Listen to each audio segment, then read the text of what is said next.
부탁이오. 우리 집에서 자고 가시오. 옛날 강원도 어느 곳에 이춘보라는 사람이 있었습니다. 춘보는 30평생 농사만 지었지만 자기 앞으로 된 손바닥만한 땅덩이 하나 없었습니다. 그래도 춘보는 지금까지 남을 속여본 적도 없고 가난을 원망해 본 적도 없었습니다. 마음씨 착한 춘보는 그저 자기에게 주어진 삶에 만족하며 부족한 살림에서도 자기보다 어려운 이웃을 보면 도와주는 것을 주저하지 않았습니다. 농토가 없는 춘보는 소작농으로 먹고 살았습니다. 그 마을에서 가장 부유하게 사는 박부자라는 사람의 땅에서 말이지요. 그러던 어느 날이었습니다. 춘보는 평소처럼 일을 하기 위해 밭으로 향했습니다. 심어 놓았던 담배가 수확할 때가 되었고 소작료를 내야 할 시기도 되었지요. 열심히 담뱃잎을 따서 크게 한 짐을 만든 춘보는 밭 옆에 있는 커다랗고 넓적한 큰 바위에 올라가 앉아 잠시 바람을 쐬면서 땀을 식히고 있었습니다. 그러다 바위 밑을 이렇게 보니 생전 본 적 없는 풀 세 줄기가 자라고 있는 것이 아니겠습니까? 춘보는 무심히 그중 하나를 골라 쑥 뽑아보았지요. 그런데 작은 무만한 뿌리가 뽑혀 따라 올라오는 것이었습니다. 아니, 이게 뭐야? 춘보는 그것을 옷에 쓱쓱 닦아 끄트머리를 살짝 먹어보았습니다. 뭐지? 쌉싸래한 것이 산더덕 맛인데? 춘보는 이것의 정체가 궁금해졌습니다. 무엇인지 확실히 모르니 나머지 두 개도 마저 캐어가서 알아보기로 했지요. 그래, 일단 집으로 가져가 보자. 사실 그것은 아주 오래된 산삼이었습니다. 춘보는 집에 가져간 그것들을 일단 부인에게 보여주었습니다. 여보, 이것 좀 봐보시오. 이게 뭔지 알겠소? 그것이 뭔디 가져오셨어. 굵직한 것이 보기에는 푸짐하니 좋기는 허네. 근데 나도 뭔지는 모르겠소. 처음 보는 건디? 내가 살짝 먹어보니 쌉싸래한 것이 산더덕 맛이 나. 아이고, 뭔지도 모르는 걸 왜 먹어요? 잘못 먹었다가 배탈 나면 어쩌려고. 아니, 걱정 마로. 그냥 입만 대본 거요. 아유, 하여간 쓸데없는 건 왜 주워와가지고. 그건 갖다 버리고 들어와서 어서 밥이나 드슈. 춘보는 그것을 지붕 위로 아무렇게나 던져 놓았습니다. 그의 집은 오막살이라 지붕이 꽤나 낮은 편이었지요. 그날 오후였습니다. 소작권을 관리하는 마름, 곽 씨가 박부자를 대신해 소작료를 받으러 왔습니다. 그 사람은 박부자의 오랜 신복이었습니다. 춘보, 안에 있는가? 곽 씨가 춘보를 찾자 춘보 부인이 방에서 나왔습니다. 거시기, 남편은 아까 담배 따가지고 왔었는데 박부자 댁에서 일하러 오라 해서 다시 나갔는데요. 그래서 담배는 아직 못 였고 말리지도 못해가지고 뭐가 없는데 남편이 오거든 담뱃잎 거시기에서 소장료 드릴라니까 며칠만 기다려 주십시오. 춘보 부인이 이런저런 사정을 늘어놓는 동안 곽 씨는 듣기 싫어 눈을 다른 곳으로 돌렸습니다. 그러다 지붕 위에 올려진 산삼이 그의 눈에 들어왔습니다. 그 크기가 너무 커서 처음엔 두 눈을 의심했지만 보고 또 봐도 그것은 산삼이 분명했습니다. 그런데 그 귀한 것을 지붕 위에 올려놓은 것을 보니 춘보 집의 사람들은 그 가치를 모르는 것이 분명해 보였지요. 알겠어, 알겠어. 근데 대신에 이거 놔주시오. 곽 씨는 지붕 위의 산삼을 가리키며 춘보 부인에게 말했습니다. 예? 그것이 뭔디 가져갈라 그러십니까? 곽 씨는 거짓말을 하기 시작했습니다. 이게 너 3이라는 약재요. 그걸 가져다 어디에 쓰실라고요? 우리 아들이 요즘 배가 살살 아프다고 하니 가져가서 다려주려고 그러오. 그래요. 그럼 가져가십시오. 하하하, 고맙소. 아니, 그럴 것이 아니라 우리 아들 약으로 쓰는 것이니 대신 이것으로 올해 소장료는 받은 것으로 하겠어. 예? 어디 그럴 수 있나요? 담배님 말리면 팔아서 돈으로 갖다 드려야죠. 아, 아니요. 박 부자한테는 내가 잘 말할 것이니 걱정 마시오. 곽 씨는 커다란 산삼 세 뿌리를 아무렇지 않게 손에 들고 춘보 집을 나온 뒤 그것을 품속에 소중히 갈무리했습니다. 사실 이때가 어느 때인고 하니 흥선대원군이 강원도 홍천 군수에게 산삼을 구해달라고 했던 시기였습니다. 곽 씨는 마름 일을 하면서 평소 여러 사람들을 만나고 돌아다니다 보니 이 소식을 이미 알고 있었지요. 곽 씨는 그 산삼을 냉큼 가져가 박 부자에게 전달했습니다. 박 부자는 그 산삼을 보더니 눈이 휘둥그레졌습니다. 이 귀한 걸 아니 어디서 난 것이냐? 이것이 말입니다. 돈 받으러 춘보집에 갔다가 지붕 위에 던져놓은 것을 제가 딱 알아봤지 뭡니까? 그 놈들은 이걸 몰라본 것이지요. 그래서 제가 너삼이라고 속여서 가지고 왔지요. 근데 그 대신 올해 소장료는 내지 말라고 해뒀습니다요. 아니 그건 왜? 아, 그래야 값을 치른 셈이 되는 게지요. 나중에 알게 되더라도 뒤탈이 없을 것이 아닙니까요? 그래 뭐 어쩔 수 없지. 박 부자는 그 산삼 세 뿌리를 홍천 군수에게 바쳤습니다. 또 홍천 군수는 튼튼한 괴짝 안에 산삼 세 뿌리와 함께 정성스럽게 쓴 편지를 넣고 못지를 탕탕탕해서 심부름꾼을 시켜 흥선대원군에게 보냈습니다. 여기서 심부름은 박 부자의 마름인 곽 씨가 하게 되었지요. 박 부자에게 얘기 들었네. 일을 아주 잘 해준다지. 대감께 조심히 잘 갖다 드리게. 자네만 믿겠네. 네, 알겠습니다. 걱정 마십시오. 그렇게 곽 씨는 대원 대감에게 전할 괴짝을 들고 길을 떠났습니다. 며칠이 지난 어느 날이었습니다. 박 부자가 농산물과 지역 특산품 등을 잔뜩 준비해서 한양에 사는 자기 형에게 선물로 보내기로 했습니다. 그것들을 가져다 줄 일꾼이 필요했던 박 부자는 마을에서 일 잘한다는 사람 5명을 뽑았습니다. 춘보도 그 일꾼 5명에 포함되었고 품삯은 무사히 한양에 다녀오면 받기로 했습니다. 서둘러 다녀오면 사흘이면 왕복하는 거리였기에 일꾼들은 이틀 밤을 주막에서 자고 올 돈 6푼씩을 여비로 받았지요.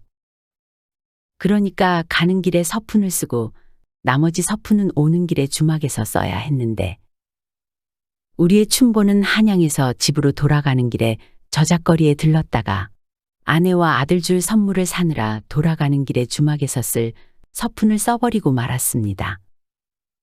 이제는 집으로 돌아가는 길에 쫄쫄 굶고 노숙을 하거나 운이 좋으면 어느 인심 좋은 집에서 하룻밤 묵어갈 수도 있겠지요.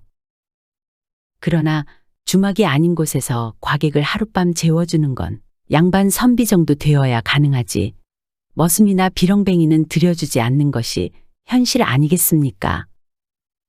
그날 저녁 다른 일꾼들은 주막에 머물기로 했고 춘보는 머물고 갈 집을 찾아 계속 길을 갔습니다.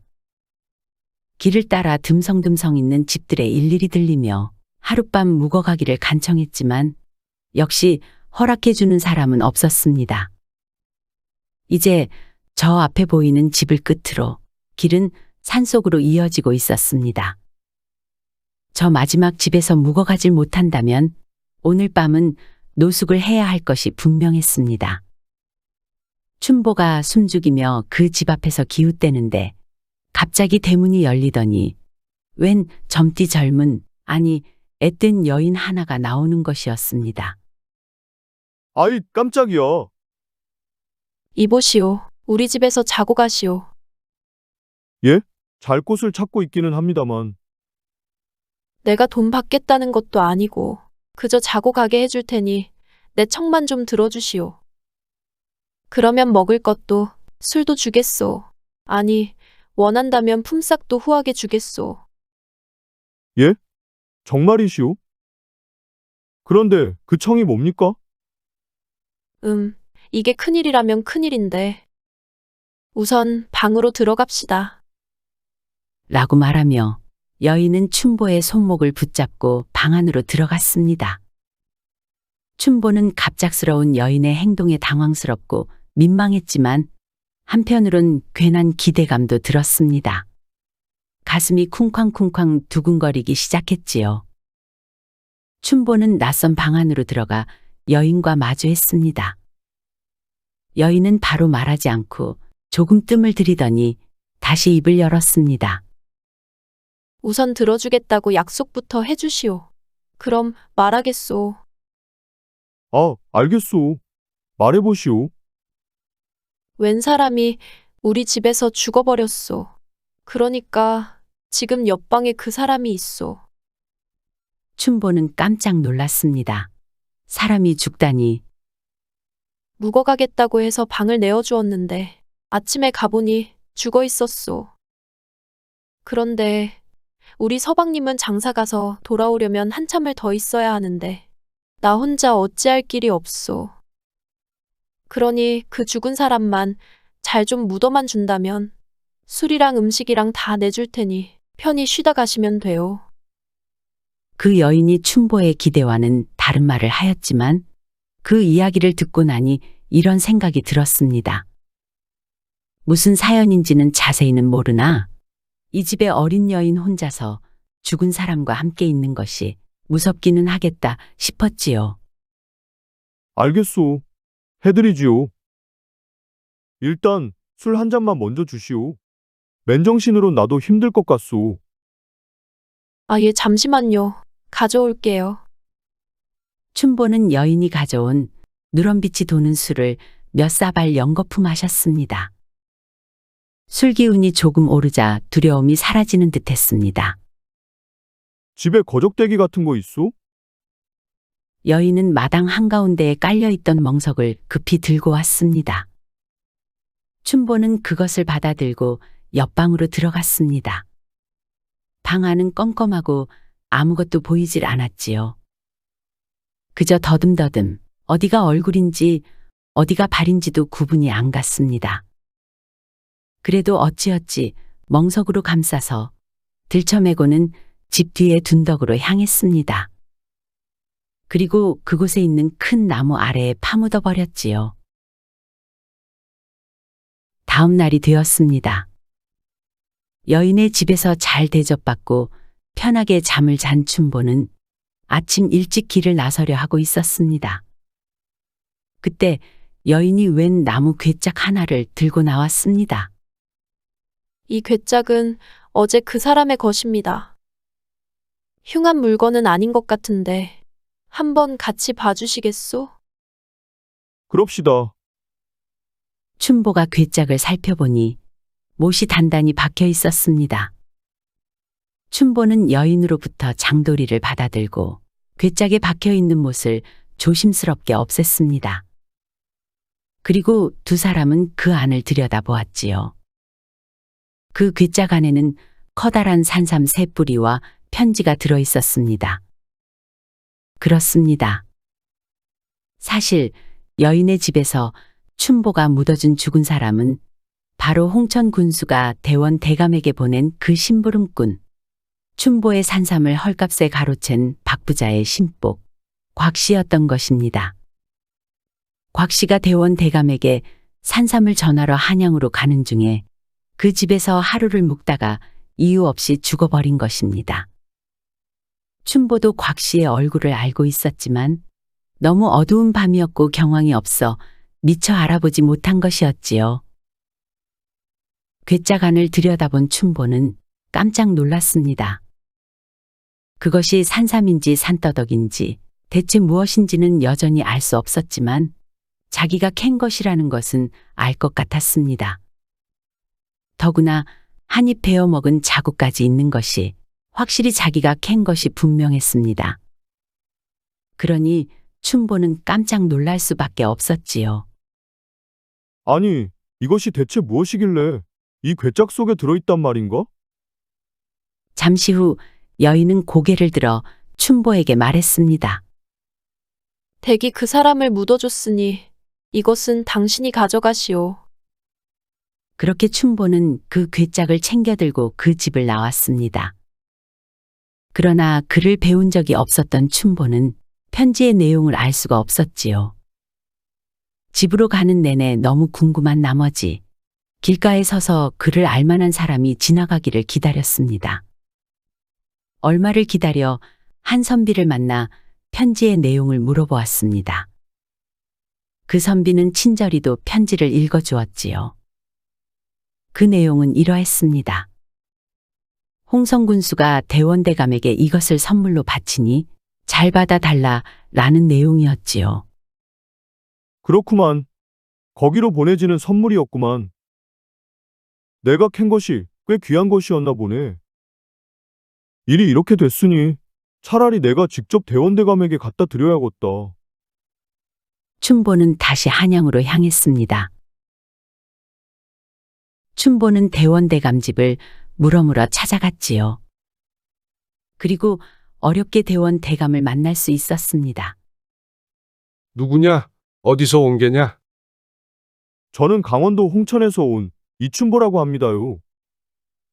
대원대감은 춘보가 전달한 편지를 읽었습니다. 그리고는 춘보에게 물었습니다.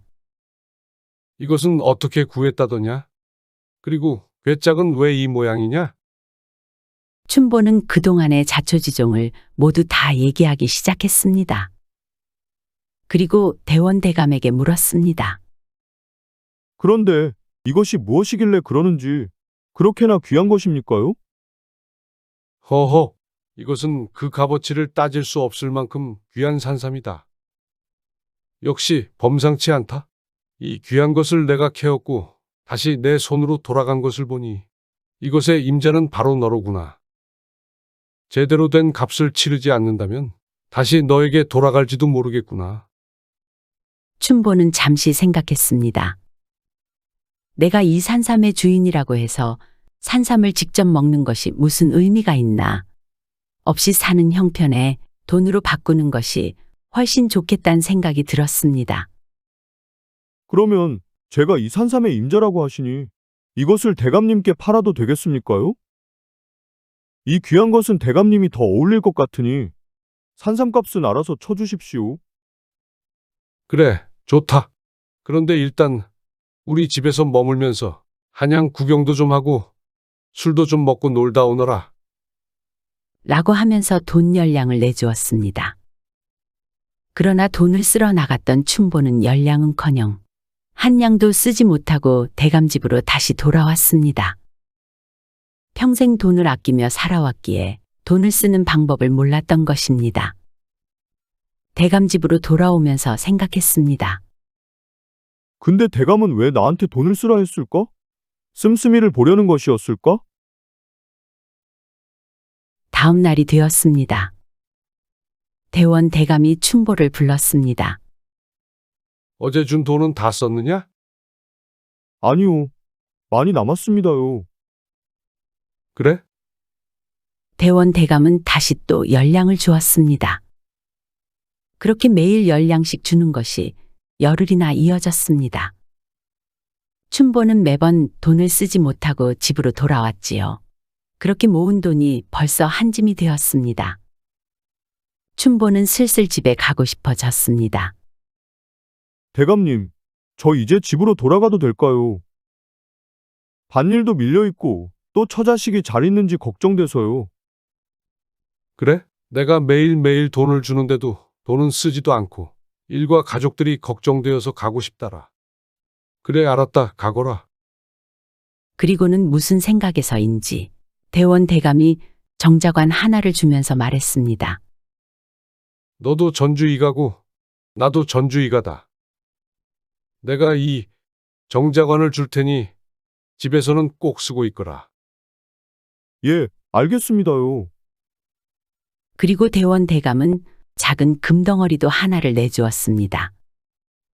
이것을 팔면 백냥은 충분히 받을 수 있을 것이다. 돈이 필요하면 또 오너라.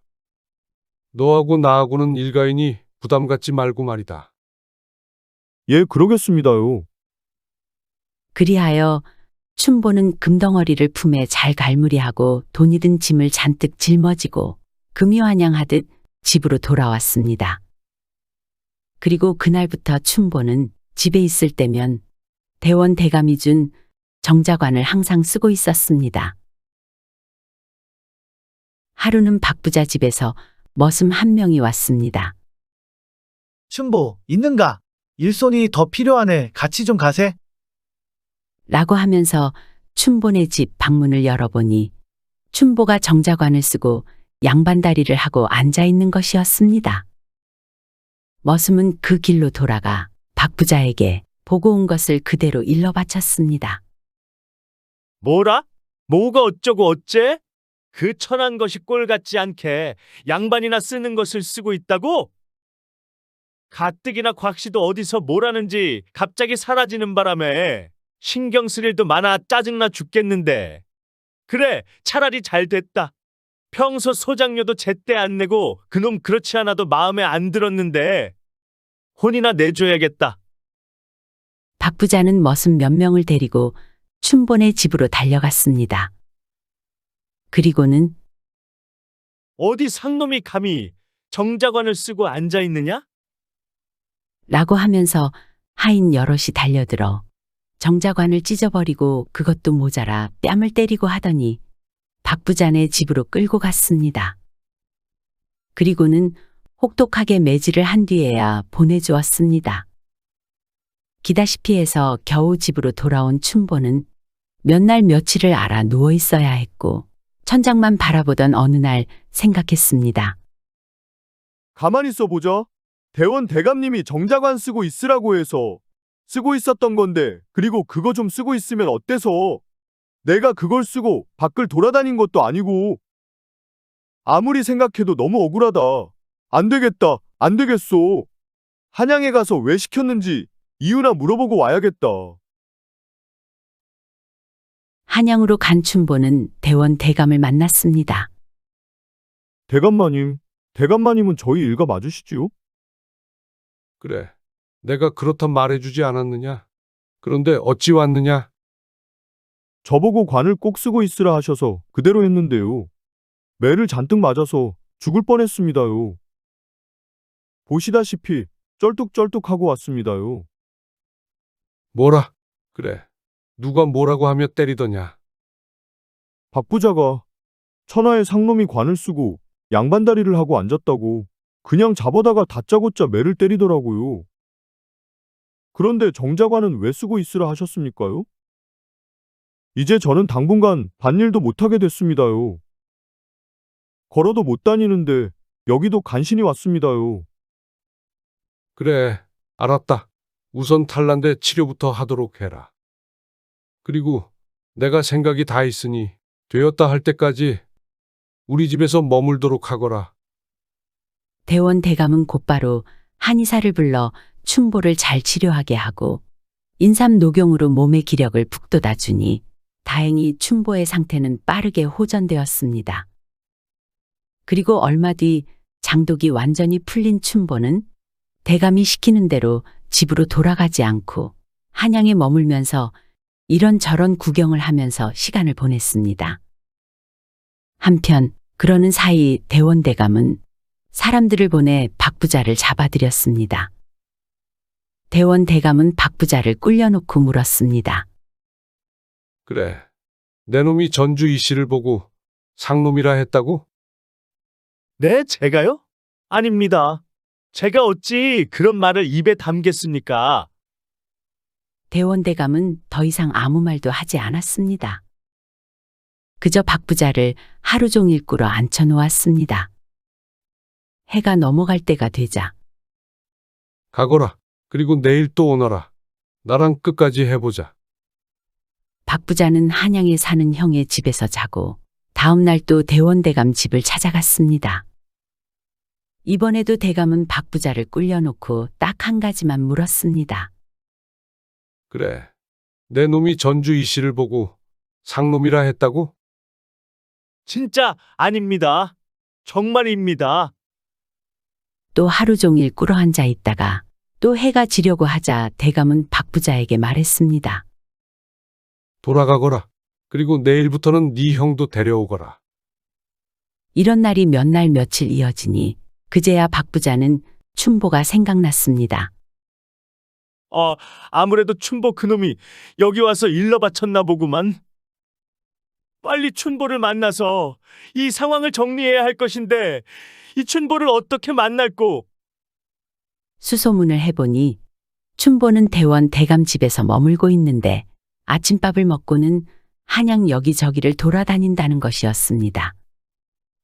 박부자는 대원 대감의 집 앞에서 기다렸다가 춘보를 잡아채서 좀 구워 삶아야겠구나 라고 생각했습니다. 다음 날 역시 춘보가 밖으로 나서는데 느닷없이 가마가 문 앞에서 턱 가로막는 것이 아니겠습니까?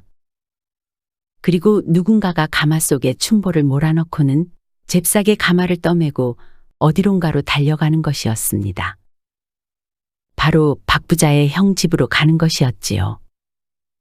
춘보가 가마에서 내리자 박부자는 굽신굽신하며 이 춘보 날이 오셨다.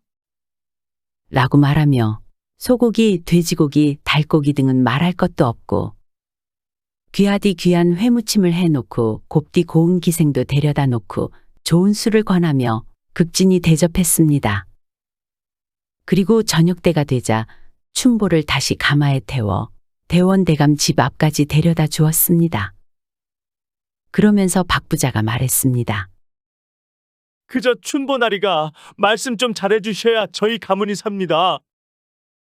당장 집에도 못 돌아가고 있습니다.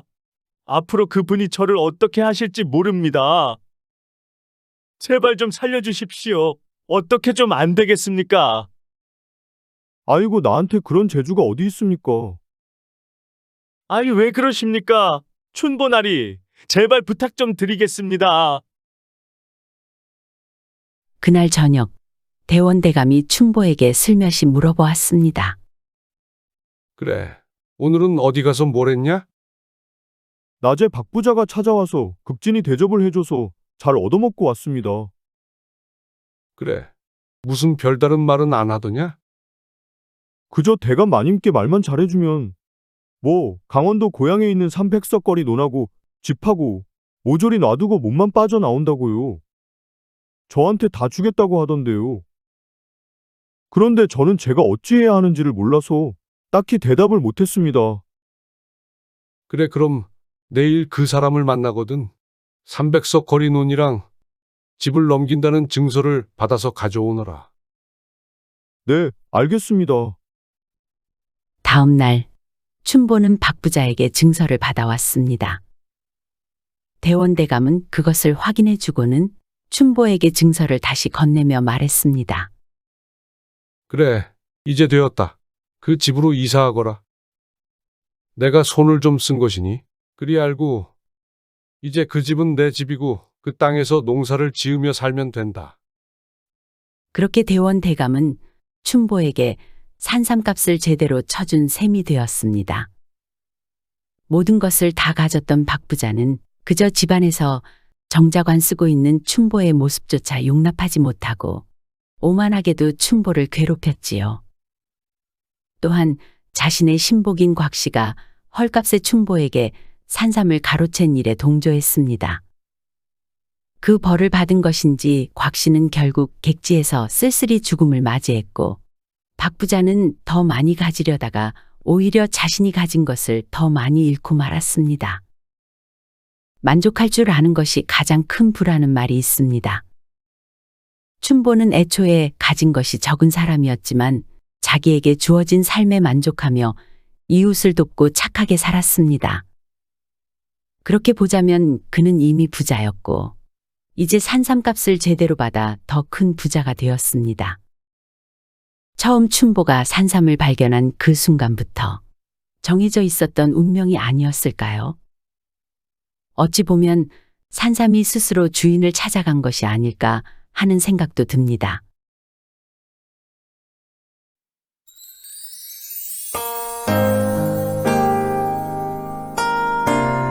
시청해주셔서 감사드립니다.